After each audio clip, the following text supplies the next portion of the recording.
Cebu isang lugar na puno ng buhay ng pamilya ng pag-asa. Hanggang dumating ang unos na nagbura ng tahanan, kabuhayan at ngiti ng libo-libong Pilipino. Bagyong Tino, isang trahedyang hindi makakalimutan. Baha, pagguho, sigaw, takot, kawalan. Higit 48 buhay ang nawala.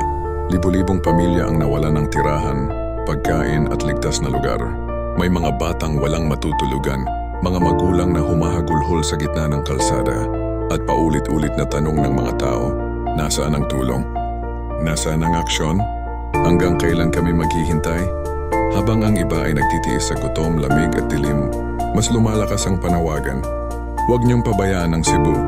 May ayuda daw, may plano daw. Pero marami pa ring hindi naaabot ng tulong. Sa kabila ng lahat, hindi sumusuko ang mga Cebuano. Bawat araw bumabangon, bawat araw lumalaban. Para sa pamilya, para sa tahanan, para sa kinabukasan. Kapit lang Cebu, hindi kayo nag-iisa. Ito ay panawagan para sa aksyon, para sa hostisya, para sa mga nawalan, para sa mga patuloy na lumalaban. Bangon Cebu.